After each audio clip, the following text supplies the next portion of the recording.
ঠিক এই আবহে যখন বঙ্গে নির্বাচন তখনই নীতিন নবীন তিনি কিন্তু এ রাজ্যে এসছেন, গুরুত্বপূর্ণ বৈঠক করছেন, ব্যাক টু ব্যাক বৈঠক করছেন। আর সেই সময়তে দেখা যাচ্ছে সেই স্লোগান, আবারও সেই স্লোগান এবং একই সঙ্গে প্রার্থী না পাসেন। একই রকমভাবে একটা বেনজির ছবি দেখা গিয়েছে বিজেপির অফিস, কিন্তু সেখানে কি স্লোগান দেওয়া হচ্ছে? জয় বাংলা স্লোগান। একদিকে প্রার্থী পছন্দ নয় সেই নিয়ে ক্ষোভ অসন্তোষ সেটা সামনে আসছে নাগারে প্রায় প্রত্যেক দিন, আর অন্যদিকে জয় বাংলা স্লোগান দেওয়া হচ্ছে বিজেপি পার্টি অফিসে। সল্টলেকের অফিসে তুমুল বিক্ষোভ শুরু হয়ে গিয়েছে। একে নীতিন নবীন তিনি বঙ্গে 2600 চ্যালেঞ্জ, একের পর এক গুরুত্বপূর্ণ বৈঠক তিনি সারছেন, আর তারই মধ্যে প্রার্থী না পছন্দ তা নিয়ে লাগাতার বেশ কয়েকদিন ধরে বিজেপির একাংশের মধ্যে ক্ষোভ। সেই ক্ষোভের ঢেউ সল্টলেকে বিজেপি পার্টি অফিসে দেখতে পাচ্ছেন সেই ছবি, আর তারই মধ্যে একেবারে স্লোগান শোনা গেল। কি স্লোগান? জয় বাংলা স্লোগান। এই পুরো বিষয় নিয়ে আমাদেরকে আরো জানাবেন আমাদের সঙ্গে কমলাক্ষ ভট্টাচার্য রয়েছেন, আমাদের প্রতিনিধি। কমলাক্ষ, কি খবর, কি আপডেট?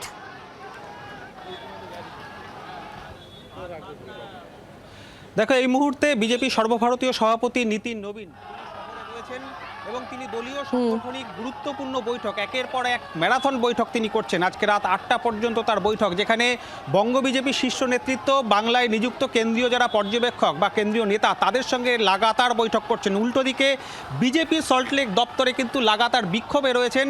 প্রার্থী বদলের দাবিতে বিজেপির একটা বড় অংশের কর্মী যারা লাগাতার বিক্ষোভ করছেন। এই মুহূর্তে সেই ছবিও তোমাকে দেখাবো। এখনো পর্যন্ত বিজেপি দপ্তরে কিন্তু বলাগড় থেকে আসা বিজেপি কর্মীরা যারা সুমিত্রা সরকার তার বদলের দাবিতে তারা বিক্ষোভ করছেন। আজকে শুভেন্দু অধিকারী, শ্রমিক ভট্টাচার্যরা তারা যখন তুমি আমাদের সঙ্গে থাকো, ছবি দেখাও, আমি কথা বলবো। সুকান্ত বাবু, আপনি কিভাবে দেখছেন বঙ্গ বিজেপি কোথাও নিজেদেরকে যেখানে বাঁধবেন সেই জায়গায় তো দেখা যাচ্ছে বেনজির ছবি, আবার স্লোগানটাও একেবারে উল্টো স্লোগান।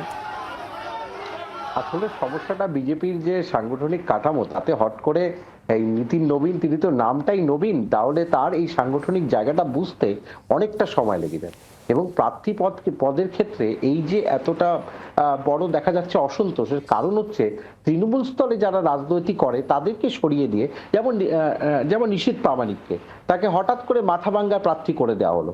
সে তার বাড়ি হচ্ছে দিনহাটা, সে গতবারে প্রার্থী হয়েছিল তার ভ্যাটাগুড়ি বাড়ি। তাহলে এই অসন্তোষগুলো যেগুলো রয়েছে, সেই অসন্তোষগুলো কিন্তু ওই নিউ টাউনে যারা করছেন তারা নিজেরা বলছেন, যারা বহুদিন থেকে তৃণমূল স্তরে বিজেপি করে তাদেরকে সরিয়ে তারা কিন্তু যাদের কেউ বলেছে টাকা দিয়েছে, কেউ বলেছে বা রাজ্য সভাপতির সাথে সেই সমস্ত জায়গাতে অসন্তোষ আছে বলে তা আছড়ে পড়ছে বলে আপনি জানাচ্ছেন। অনেক ধন্যবাদ আমাদের সঙ্গে থাকার জন্য সরাসরি সুকান্ত বাবু।